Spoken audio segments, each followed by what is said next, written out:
kick her off. Oh, hey, son, I'm leading off. I gave Megan my microphone. Usually Dusty does this. Now, hey everybody, welcome to the Talkin Tiger podcast with Dusty and Chris. Our guest tonight on Women in Sports Day is the very esteemed, legendary Megan Brown. Oh God, I don't know how legendary it is. Hey, listen, we've got only a few state championships in our little repertoire here, and you own one of them solo. So, yep, you're legendary in Dupo sports lore here. Welcome to the show tonight. Yeah, thank you for having me. Introduce yourself and tell us a little bit about what you do now with for work, for what your role in athletics is right now. My name is Megan Brown. I went to Dupo High School from 2013 and I graduated in 2017. Now I work at Ameren as a sourcing analyst, so I'm in their supply chain department. And then coaching now, I am just kind of helping out. I helped Carp this year with girls basketball a little bit in between work, and when people ask me for like pitching or hitting lessons, I do that a little bit, and just trying to give back and stay connected and to the kids that I went to school with. Their brothers and sisters are now freshmen and sophomores, and I have a brother that's a junior, so just trying to stay connected in the community and kind of always know what's going on. So that's where we're at now. Almost 10 years since I graduated. So. It goes by quick, doesn't it? So I'm getting old for sure. So. Oh, I don't want to hear it. 30 years. I've been out for 30 years, probably longer than you've been alive, so I don't want to hear it. Yeah, so, I feel a little old. It's been almost 10 years, so it's always good to go she's back. She's doubling down on the old talk, Dusty. Were you coaching when she was playing softball there at the school? No. I didn't start at the school until would have been the 2020 fall season. I was around it before then with Coach Day and those guys, but the fall of 2020 was slated to be my first year, and then it got pushed back. Illinois in their infinite wisdom pushed everything back, whereas states like Missouri had their regular seasons for everything. Yep. So we had that lame ass spring season. For 6 COVID. games. Yeah, it was ridiculous. Yeah. So, no, I wasn't here, but I was, stories of the softball team and everything was, you ladies were tearing it up. I mean, that was a fun time for Dupo softball. Yeah, let's start with the softball stuff. Yeah, so, I mean, what year was that you started? Your freshman year would have been It would have been the spring of 2014. Yeah. Refresh my memory. I know you went to state just about every year, right? I know you were in the playoffs, but. So, my freshman year would have been 2014. We made it to the super sectional. We played at U of I, and we lost to Monticello in like an absolute heartbreaker. I think I gave up a walk-off home run in the bottom of the seventh. Like, it was absolutely heartbreaking. And then my sophomore year, we lost in like the first sectional game, I think. And then my junior year is the year we got second in state. And then my senior year, we lost in the first round of the sectional. So we won 6 regionals in a row. I was in the 7th grade, I was in the 8th grade, and then freshman, sophomore, junior, and senior year. Like, who were some of the other notable athletes that you played with on those teams? Oh, I think our entire lineup was just unreal at the time. And then we had people on the bench that at any time, if you went down, someone was, picking you back up. So, like, I went down with a shoulder injury after our freshman year, and had to quit pitching for almost 2 years, and Jessica Stanch really stepped up. I mean, she carried us my sophomore season, and she definitely carried us the year we got second in state. I mean, I think she pitched every game. She was a freaking machine. But we had like Rachel Donald, Skylar Barlow, Taylor Esmond, Stormy Sellers, Jess, Alyssa Struberg, Amber Mobbs, Caitlin Brizzy, one of the best raw center fielders I've probably ever seen.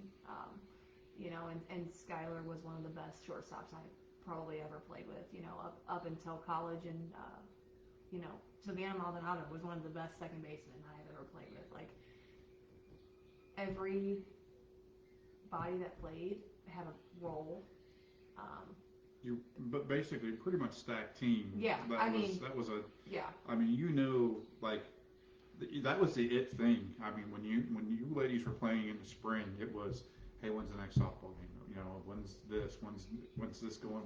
Where are they at now? What's going on? It was so much fun because I was just telling somebody today, like, you showed up on game day, whether you were at home or we were at a conference game in Stillville, like, a crowd was showing up. I mean, people were tailgating, parking their trucks in the outfield, cooking burgers and hot dogs on a grill. Like, I mean, there were so many people there. It was like you were playing in front of a regional crowd, every day. We traveled well we traveled well, and that's kind of new.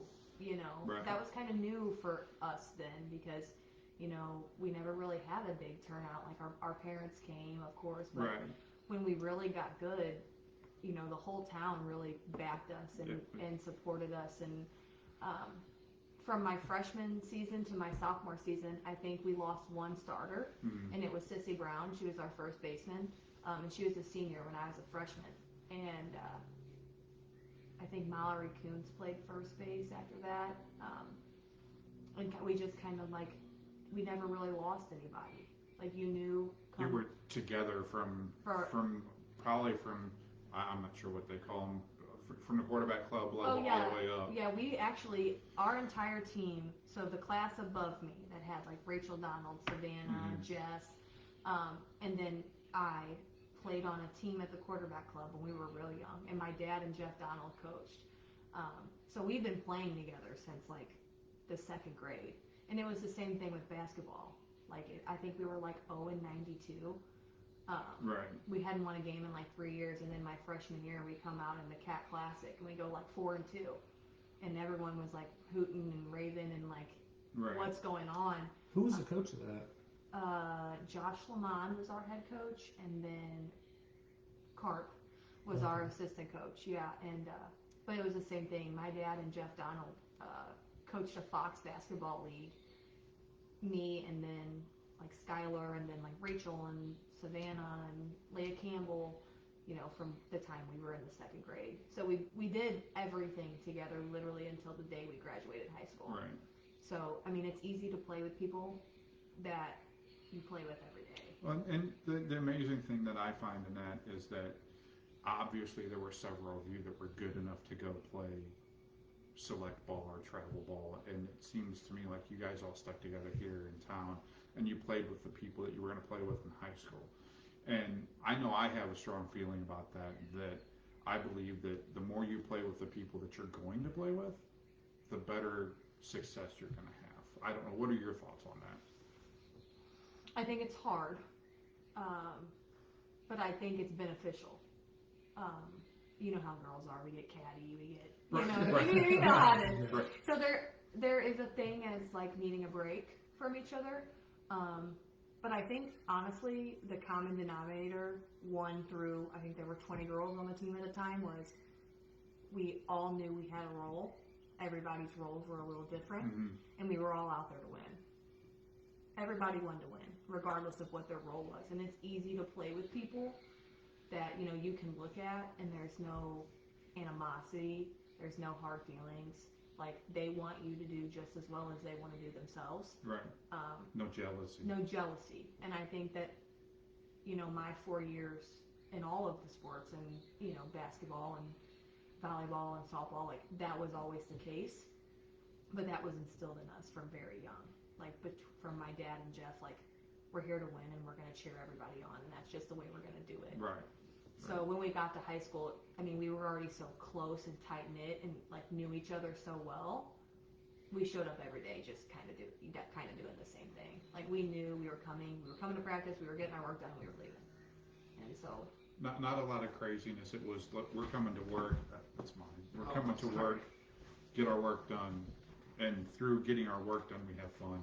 Yes. in the games. And Greg did a really good job of like instilling that. So he was our high school softball coach up until my senior year, and we knew when we got to practice it was business, and we had some fun, but like we knew we were good. We knew what we needed to do to win. Mm-hmm. We came into practice, we worked, we left, we showed up to game day, we're kind of ready to go. So I don't know. It was a good experience. It was fun. I loved it. And it's something I'll remember forever. Rachel Gill, she chimed in and said, loved our high school years. Yeah, that's Rachel. That's Rachel Donald. She just got married. I was actually in her wedding in October. So you finished. You had a really successful high school career. You went on to play D1. Where did you go to play softball? I went to Southern Illinois University at Carbondale. Mm-hmm. And I played 4 years there. And then I DH'd my freshman year, and then I was the starting right fielder my last 3. So how was that experience different from, like you said, you grew up playing with, Skylar and Rachel and all these girls. You grew up playing with them. How was that different than, transitioning into the college game where, you may know a lot of those girls through competition, but you may not necessarily, know them. How was that? When I got to college, it was more of a business. So it was very like business oriented. Mm-hmm. So like you were on their time all the time. And I mean, it was a 5 a.m. to 8 p.m. job. So over time, you spend so much time with them that it's like you've known them your whole life. It's another second family. It's another second family. Like, you don't have time for anything else. Like, you wake up at 5 a.m., you lift, you go to class, you hit in between classes, you go back to class, you come for practice, you've got 3 hours of study hall, and then you go home, sleep, shower, wake up, repeat. Do it all again. And it's with the same people every day. So like that group of 20 girls that I had, I came in as a freshman and didn't really know anything or anyone, and I'm 2 hours away from home. Quickly became like my second family. Like there's girls that I'll talk to forever. Right.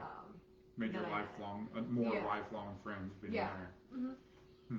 Let's roll it back again a little bit to the junior high years, because I mentioned earlier that you're a state champ and you were a track standout in throwing. You made state in both your 7th and 8th grade years, correct? And then how did you finish in those years?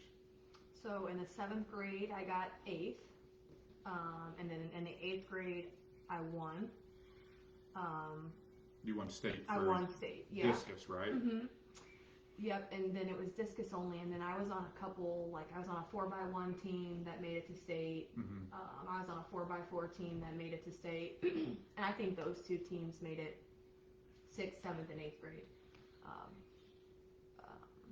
We got there and we did okay, but right. It's a different animal. It's a different animal when you get there. Right. I know when Allison made it her senior year she had the 2 hurdle events, and then they had the 2 relay events.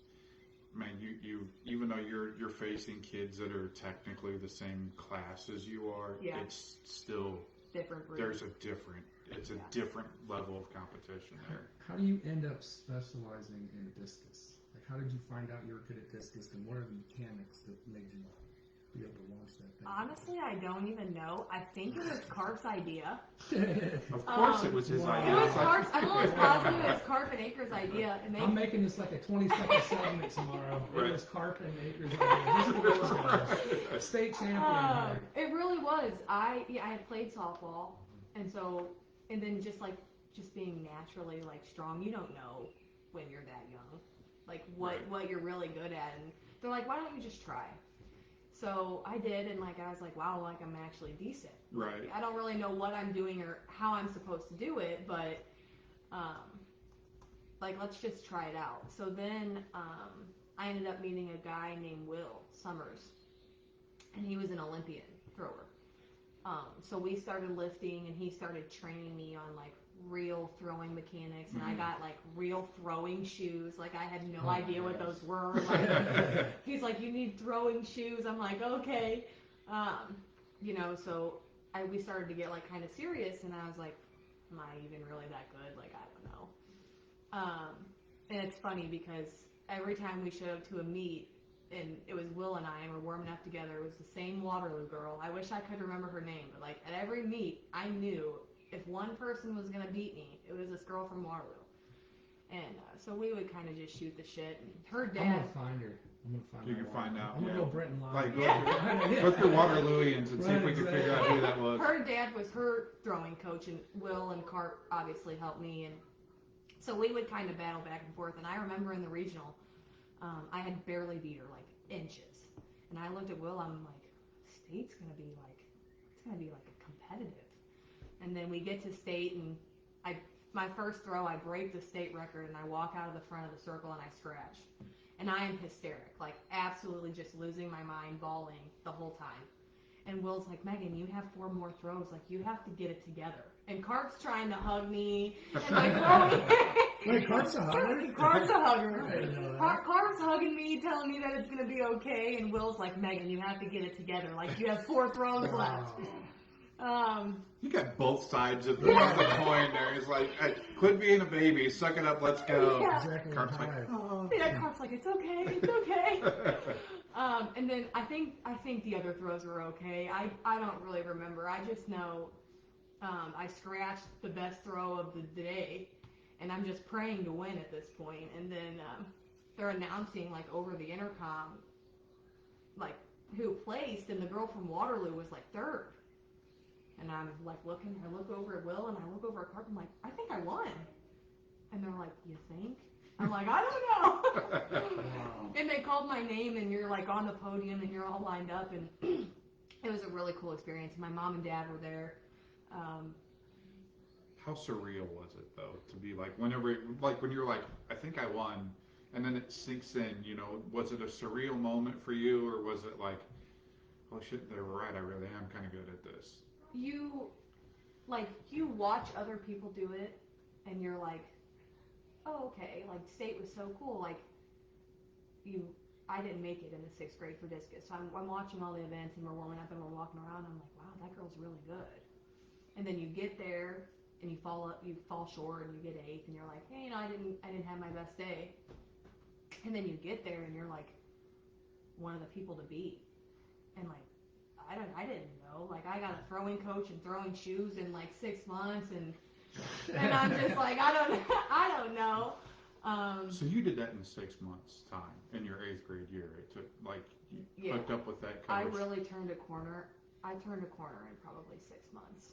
I mean, but he was like able to teach me the right way to do it. I mean, he was an Olympian, and I mean, he was one of the best coaches I probably had ever had. Like just like, and being able to teach me something I had really never known how to do. Mm-hmm. I was raw, and me and Carp were just kind of throwing pieces together, and what worked and what didn't, and then, to have somebody come in that really knew was super cool, because then once you kind of figure it out and it clicks, and you're trying new things, what worked, and what didn't, and he kind of rode the highs and lows with me. And in the 8th grade, you think walking out of the front of the circle is like the worst thing ever, Right. but I don't know, like it was one of the coolest experiences I think I've probably ever had. Like it will be something that I never forget. That's awesome. I mean, that truly is. It's like, that's something that will always go with you. It's like, getting 2nd in state softball, and playing D1, coming out of Dupo, playing D1 anywhere is huge. I don't think that people understand just how difficult it is to make it to that level. I was reading something, every kid that plays baseball wants to be in the major leagues. And then it's like 57% play in college, 7% play D1, and then like less than 1% make it to the major leagues. So it's like, you're like, holy, your mind can't comprehend until you really see the numbers, how just, what you did coming out of Dupo, how special that is. And I sincerely hope that, some of these younger girls look to you to be like, hey, you know, we need this leadership, help us out, because I think, I'm gonna tell you, your group, and I think this group of who are freshmen now and the eighth graders coming up behind them, I think that group of young ladies is just an exceptional group of athletes. Kira Prater, She's and one of my, I know, she's one of my all-time favorite yeah, people. She's one of my all-time favorites. mine too, because she played football for us, and she was a beast out there. But Kira Prater, Kylie Clace, some of these other young ladies that are coming up, and I know I'm leaving a lot out, but that's a good nucleus, I think. And man, you could catch lightning in a bottle again with that group, given the right leadership. What's really cool about it is, I think our entire starting lineup, my junior year, was committed to play softball in college. Taylor went to MoBap and then ended up playing at Swick. Skylar played 2 years at Jeffco, and I'm almost positive she broke the single season home run record. Savannah went to MoBap.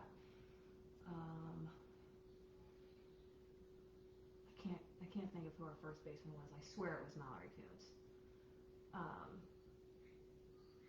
And then I played over there when Jessica started pitching, so it was me. So I played there once I could no longer throw. And I went to Carbondale. And then Jessica played at Kankakee, pitched at Kankakee. Rachel played at SEMO, which is Division I. Another D1 school. So Another D1. Not just one. Hey, listen, guys, just not just one athlete out of that group. 2 athletes played D1 softball, and that's I don't know. Again, she was recruited by was offered a walk-on spot by Mizzou. She was our group was solid. Right. Amber Mobbs went to MoBap. Caitlin Brizzi decided she was going to the military. And then Alyssa Struber had offers to play as well, but decided to just go to school. And I believe she went to SIUE to just go to school. So we had a 9 that not very many schools, you came out on a given Wednesday and they're starting 9. When we're 1A, we were 1A at the time, or right. 2A, I think maybe, and your 9 are going to college to play. Right. So we were really blessed, really, and we had a good group of girls, solid group of girls that enjoyed playing softball, and we all got along. We knew when we got there, this is what we're gonna do. We're gonna get along. We're gonna come in, and we're gonna go. So. And that's, because softball is one of those sports that most female athletes play softball. So to me, that's what you did, what all 9 of your group did, having offers, and whether, Caitlin went to the military and the other young lady just decided to go to school, but everybody had offers to go places. We had people that would come off the bench that played. So Stormy, she hit for Jessica, she was our DH, and she went and played at Swick.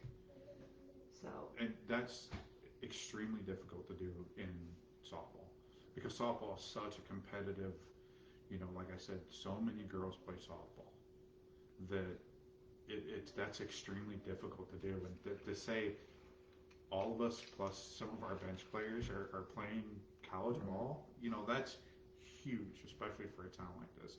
And that's, I think, really I'd love to see that carry over to all the other sports and in the school now, is to go, hey, this can be done. Look at this group of athletes. Look at what they did. Become one. Be one. One mindset, one goal, one team. Right. And that's right. And that's. Kids are different. Coaching styles are different.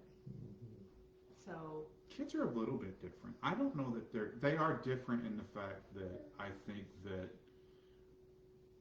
there's not as much structure on the home side sometimes as there used to be, and like we talked before, kids are starved for structure. They may not know it, but they're starved for structure. They're looking for that someone to say, no more. We're not gonna jack around. This is what we're doing. We're here to win. We're here to pick each other up. We're here for one mindset, and that is to help each other win games, Yeah. and bring glory to yourselves and to your school. And there needs to be more structure involved in that right now, from top to bottom. One of the things that helps that is that a lot of the coaches are working together now. Something else we talked about before we came on camera. Baseball and track, cross country and football. There are so many sports that are working together because we're a small school. Very. And you have a limited group of athletes, so it's like, you don't want to take anybody from anything, but you can share those athletes and you can do these things, and kids can do multiple sports at the same time. We had 2 kids, Noah Thoyer and Marley Lambert, ran cross country. Marley ended up just switching over to just going football, but then they would come over to football after cross country was done. And then I know that like Deegan Prater played baseball and ran some track last year. So I don't know that they're all going to do it all the time, but it is feasible. And I think the more that as coaches we support each other, the better we'll be with the kids, because hey, you can also pick up tips and tricks on how to deal with it. Right. How to deal with a player sometimes. Hey, I found out this works. Right. So helping each other find a way to motivate your athletes and to get them all into one cohesive group, no matter what they're doing. Yeah. And that's what you guys had. Like you said, whether it was softball or basketball, you guys had that one singular mindset, and it was instilled by your father and Jeff Donald that, hey, this is what we're going to do. We're going to go out. You guys are going to work. We're going to have fun, but we're going to go out here with a single mindset of we're going to kick everybody's ass. Yeah.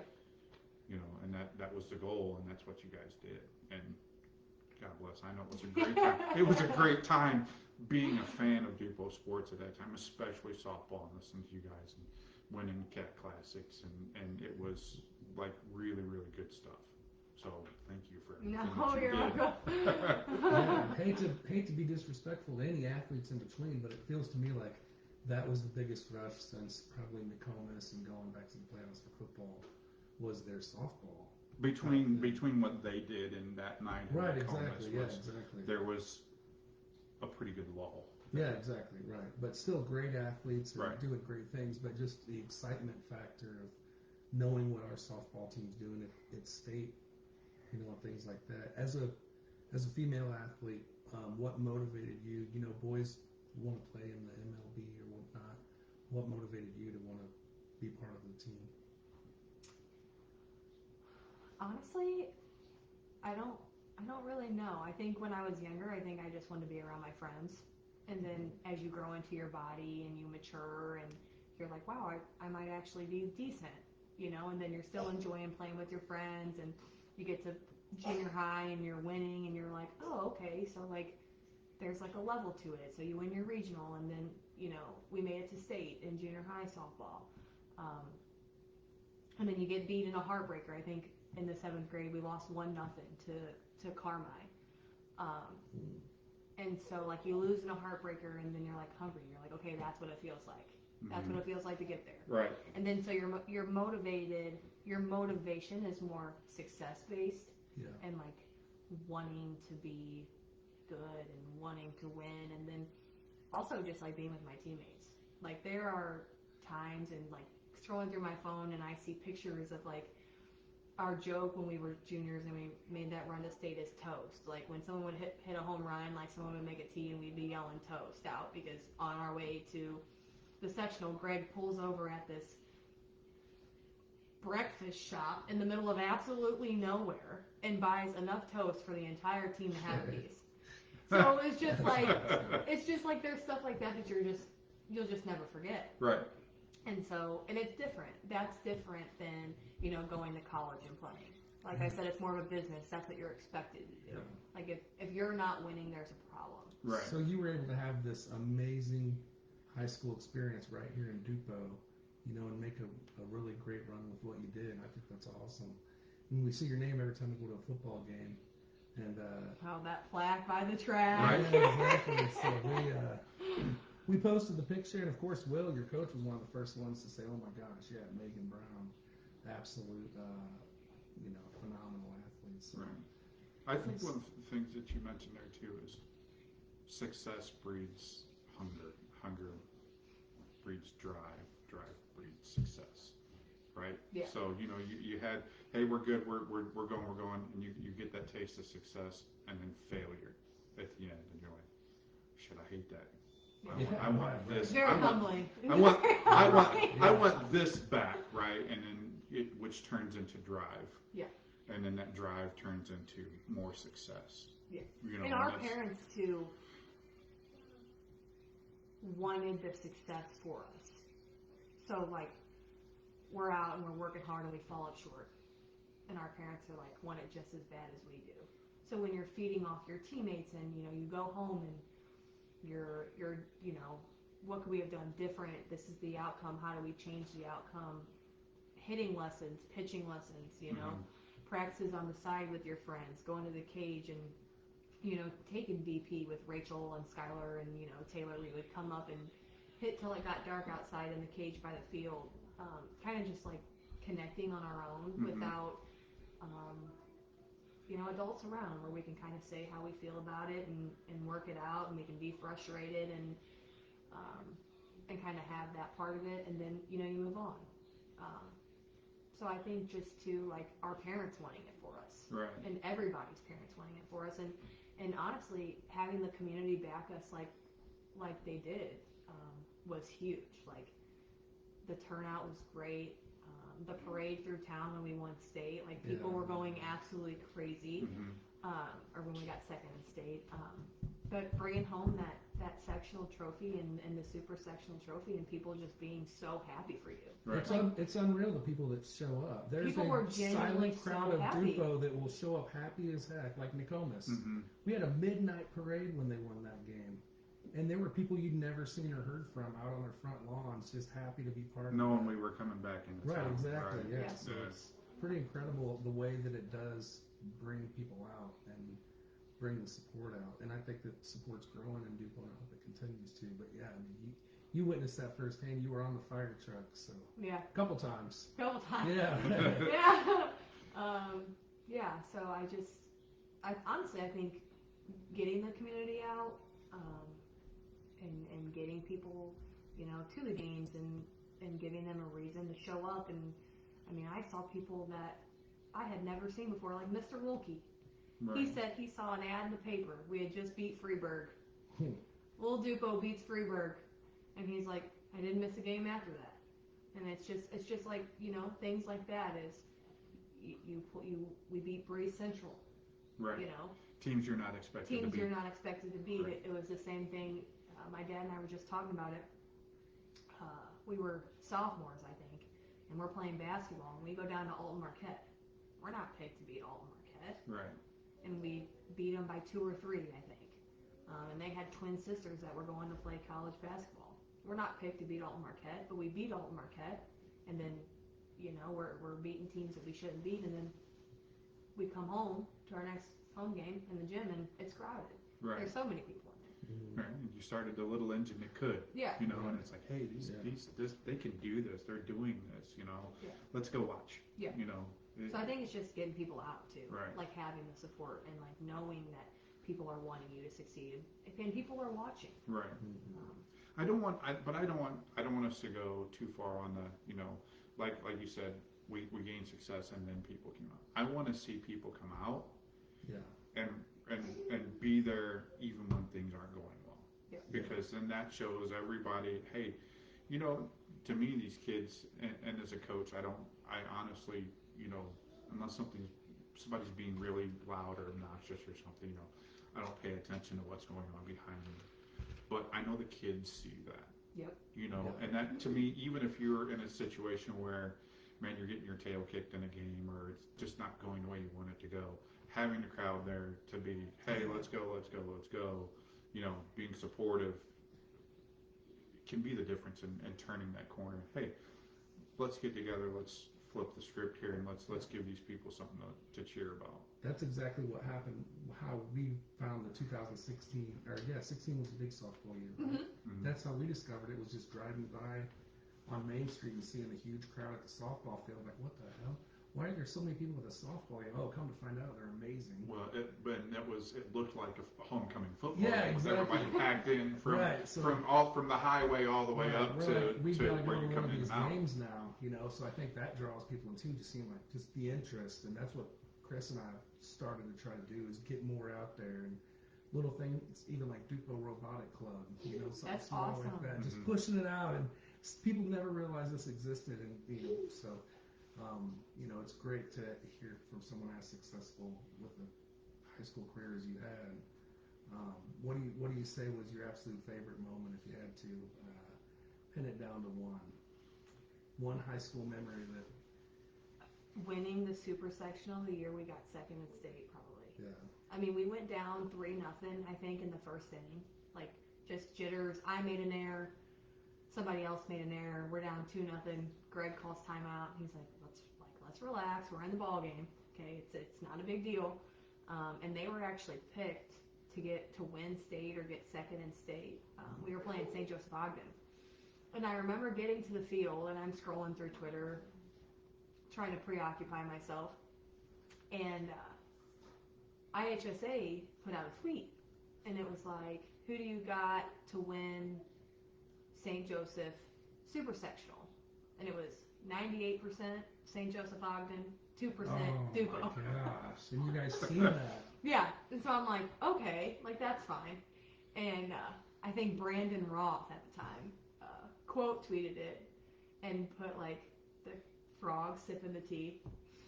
And I mean, we had a huge turnout at this super sectional game. Guys, your fans got the sportsmanship award at state, according to Rachel here. Yeah. That's incredible. So I mean, we packed the house at the super sectional game. I mean, it was like, you would have thought it was like a 5-minute drive for us. Right. And it was like an hour drive and Right. a half drive for us. So we packed the house, and I think we ended up winning like 12-3, something crazy. So you shut them down and just... Yeah, Jessica pitched her butt off. I think those were the only runs they even scored in the entire game. And then, we win, and it was like, just experiencing the dog pile and everyone running and gloves are flying and just everyone's rushing the field, and then to have your parents and all your fans at the games afterwards, it was cool. So if I had one moment, that would probably be my most favorite. Wow, that inspires a bumper sticker I want to make that says, anytime you beat a Saint, you're doing something. Anytime we can beat a Saint school, we're doing something. Right. Yeah. One thing I want to circle back just a little bit on here is we talked about structure and things like that. And I've been wanting to ask this question for like 2 minutes, but Sorry about that. not your fault. Sorry. What do you think that just because I don't think kids are. What do you have to say to parents about allowing somebody to be hard on your kid? Because so your parents came from like my generation where. Oh yeah, my dad was no joke. Right, like my dad was no joke. right. So your parents came from our generation where, we talked about it. Your coaches would grab you by the face mask, or, what are you doing? Just being ridiculous to you, and it was just no big deal. Now I know that you can't be grabbing on kids and stuff like that now, but what are your thoughts about? Hey, you know what, parents, let somebody be hard on your kid.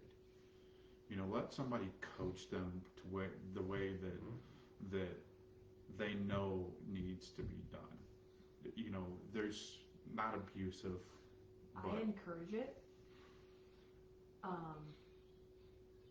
In my opinion, might be different because my dad was my coach, Mm-hmm. and Jeff Donald was my coach, and Rachel, we call them good cop, bad cop. So my dad was more of the like dictator, like this is the way we're going to do it, and Jeff was more like the good try, like it looked great, we'll try again next time. And I think there needs to be a good mix. I don't think you need a dictator all the time, but I do think that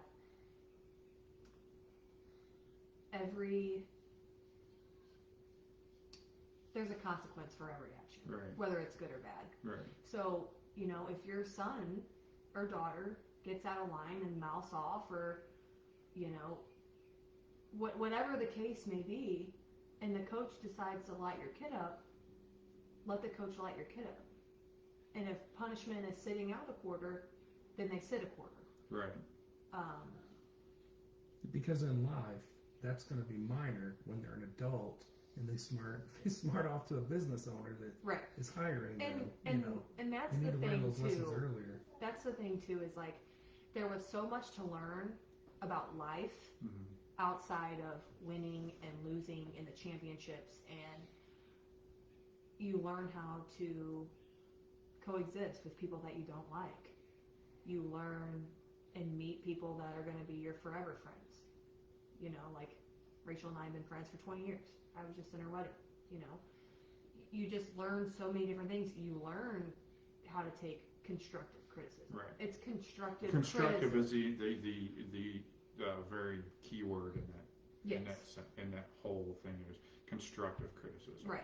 And like you said, it's okay to have that dictator style as long as you have, you know, the yin to the yang, the right. balance to it. Right. Like me and you looking at Christmas lights. Right. Yeah, I am. Yeah. Dusty's like, oh, that's nice, and I was like, oh. This is like, geez, like at the same time we look at that's hilarious. But we're also at a time where like there are no real consequences. Right. You see, you know, kids now getting away with a lot more, just in terms of like disrespect. Right. Like I knew I couldn't go home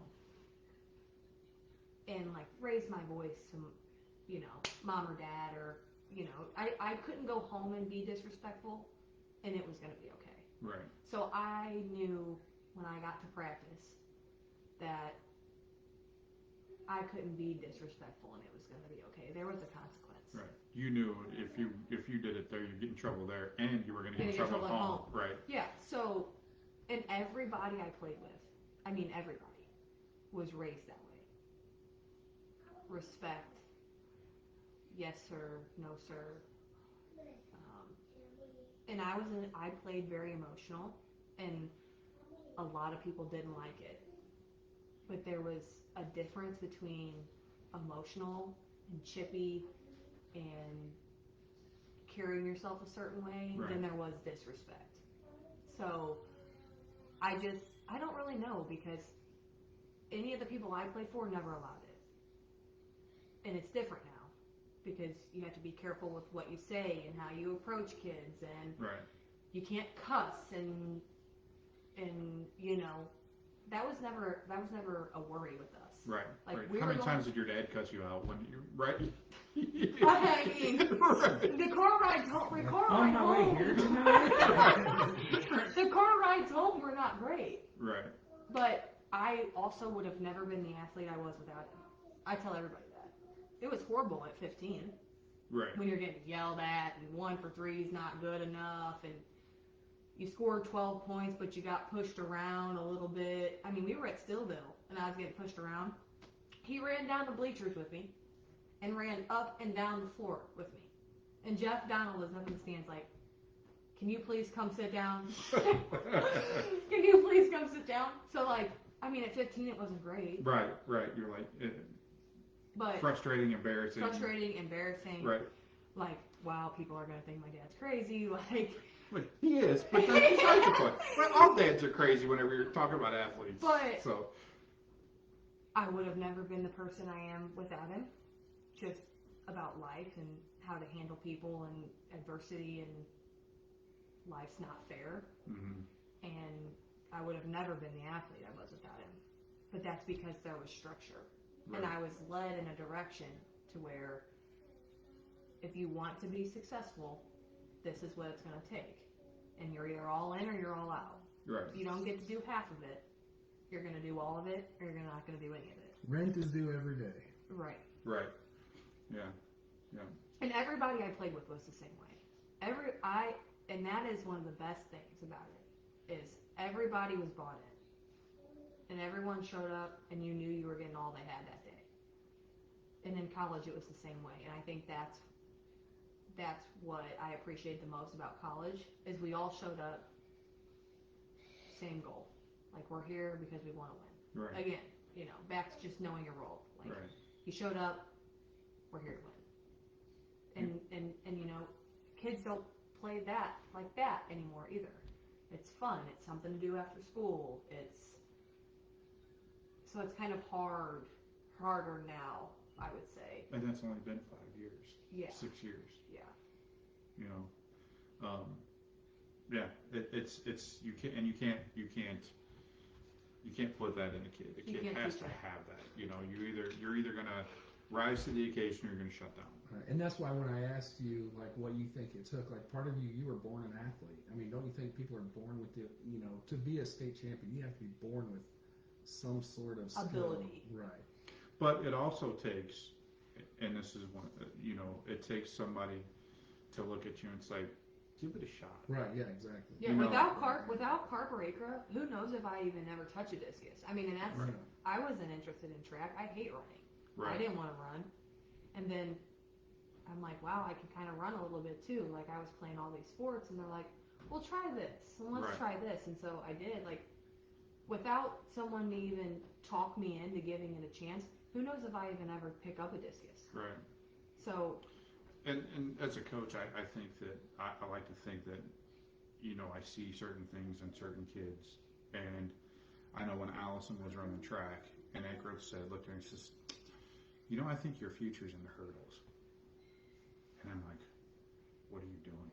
You know, Right. I didn't believe it, but I didn't. I tried not to be discouraging about it, you know, because she was really good in the 800, and I was like, that's where your bread and butter is, you know. And he's like, I see something here.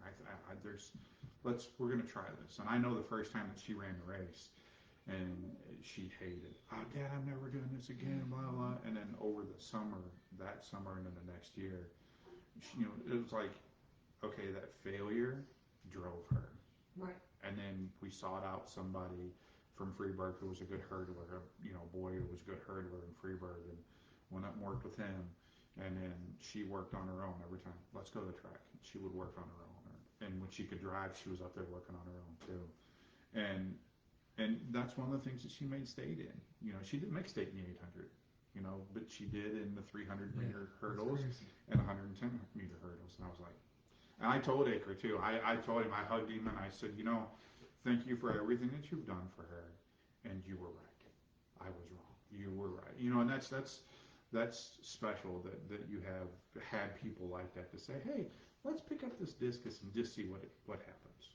You know, toss this thing here. Yeah, you know, it's like they truly have a gift to see something like that in somebody, and I'm eternally grateful for them, because that's an experience that she wouldn't have had probably if she just ran the 800. Yeah, and I tell people that all the time. It's like, I would have never had the experience I had without them. Right. I mean, truly. Like, I probably would have gone out for track, sure, and ran and kept myself occupied. Right. But I mean, I was on one of the best, you know, 4x1 teams, I feel like, and I probably wasn't even the best runner. You know, I ran with Alyssa Struberg. Skylar was on my team, and then Kaylee Hyson. Mm-hmm. You know, and we put a 4x1 team together with that, and we had a 4x4 team. It was me, Skylar, Alyssa, and I think Taylor, honestly. And then Taylor, you know, graduated, and then it was me, Alyssa, Skylar, and Jenny Cole. And then Niles Barrow, I think is his last name, sister, ended up running it with us. So, and I wasn't the fastest, but Acre told me to do something, and I did it. Right. And you know, he's the coach, and he knows, and so, you know, I was like, sure, why not? You know, when am I going to say no? And isn't that funny? You ran the 4x1 and the 4x4, which are two completely different races. I hated the 4x4. It was absolutely horrible. Every time I thought about having to do a whole lap, I was like, oh my. The 4x1 and the 4x, if you don't run or you don't go to track meets or anything like that, it's two completely different races. Yes. And Acre, if you're watching this, I apologize for how horrible I was to you at practice when I had to run 800s, because I absolutely hated it. We're gonna make a whole. I'm telling you, I'm gonna make a clip tonight. Right. Today. Someone tag him in this video Yeah, so he can watch. we'll make sure he gets it. Is that hardware you got there, or just class rings? I see. Yeah, so this is my college ring. We actually made it to a NCAA regional at Northwestern. Holy cow! So that's this one, and then this is just my class ring. So you played in a Division I NCAA regional softball tournament. Yeah. Pretty We incredible. went to Northwestern. Pretty awesome. Yeah. Looking for athletes to top that to be on our show currently. I think you're Rachel our played. state champion though. Rachel won conference at SEMO. Has a lot of hardware. I think she's got 3 rings. There are so many great Dupo athletes. We could be all day with that. But that's awesome that you're one of them. What's the other one? Just the Dupo? This is just my high school class ring. That's awesome. Rachel beats me in the hardware, unfortunately. She's got 3 pretty rings from SEMO. So SEMO was awesome though. Didn't they have? They won like 40 games before they Yeah, lost that's what I or thought. something. I remember Yeah. learning. She won conference. I never won conference at Carbondale. She won a regular season. She Not won a conference tournament. Right. Not that you're bitter or jealous or anything, right? No, God love her. She deserves it. That's awesome. She deserves it. I didn't know that. I didn't know that she had went on did all that. She did. She actually, I want to say they won back-to-back conference titles. She made it to 2 regionals. I'm almost positive, or 2 or 3 in her time at SEMO. They were really good. Wow. Yeah, they were really good. Wow. So. Well, we went longer than we usually do, but this has been a great. This has been so much fun. This is like awesome. a lot of fun. A really good, wholesome show. So I'm glad that it happened. Wholesome because we're such degenerates. Yeah. Well, you should see us. I mean, have we not ate White Castle pizza rolls? That's what I'm saying. Our first Fat Guy food review was White Castle pizza rolls. That's one thing I wanted to mention. I had an idea based on some Facebook comments to. We're going to do restaurant reviews soon. Me and you are going to do real restaurant reviews. Right. But we talked about we're building a little studio in the basement here. It's going to be nice. Got our first mail, D43 LLC mail today, so that's cool. Did you really? Yeah, awesome. Here for you. That's so awesome. And by the way, I love this. I think this is a great idea. Look at that. Chris, Brittany opened this. Look at that. Chris is the finance and football square guy. Yeah. I'm just the. That's awesome. Our first bank statement. Yeah, exactly. So. Our first break. Yeah, right here live. That's great. So we're building this little studio, and I don't know where I was going with that. But, probably drinks or something. We were gonna have So we were beer gonna fridge down there too. Yeah, oh God, we're a whole gonna bar. Right. You're gonna have a bar down there. It's gonna be nice, but we are gonna sample foods, and thought Carp because he's always posting weird foods, and Josh Horn because he will eat the spicy food that Carp won't. So there's 2 guests for a future food review show. Right. I have some chips I've been holding on to. Right. That we still need to try out. Are you a chip fan? And she's like, you're not suckering me. You're not suckering me in. What is this? He's trying to reel me in. It's tuna and wasabi flavored chips. It's only pepperoni flavored chips. I think that sounds incredible, actually. What are pepperoncinis? They're like they're Italian little peppers that. Oh. They're peppers for people that don't like spicy. They're not really spicy or anything like that. Like a banana pepper. Like if you get Papa John's or anything, they usually come in a pizza box with the Papa John's. Oh, okay. So, See, I eat banana peppers. Yeah. I thought that was Similar. banana pepper. On my Emo's pizza. Yeah, similar. Yeah. Are you a big Emo's pizza fan? Yeah. Jeez, that's expensive pizza. Emo's. Not if you get the lunch special. It's $11. Lunch special is amazing. Look at promoting Emo's. No, Right. Yeah, you have to get the lunch special. Hey, and when you go to the Waterloo one, you can make your own salad too. Is it a buffet? It's just no, they just have like a little salad bar there, and you're like $4.99 for a small bowl, and I'm like, Where's Waterloo Emo's? So In the plaza by the hair salon, isn't it? kind of, yeah. You take the main street in there, and it's just up on the left hand side. Oh, okay, I know where Columbia is. I can't picture where it is. Yeah. All right, well, it has been awesome. This has been a really good show. Yeah, no, thank you for having me, and I think I think the podcast is so cool. Just Thank to you. get people out and social media is big now, so Right. just keeping people connected. Trying to keep people connected, get them involved in things. So what she's saying is when we get the basement bar done, she's bringing Rachel. She wants another. I'm bringing Rachel back with She's me. bringing Rachel, and we're going to Rachel, do a if you're still self-off watching. We'll raise the glass to the days gone by. Thank you so much, Awesome. Megan, No, for thank you, showing up. seriously. And Yeah. this has been a great time. Guys, step up your game because she's an awesome guest. That's right, exactly. But from She set a me, new standard. yeah, from me, Dusty, and Megan, until next time, guys, much love.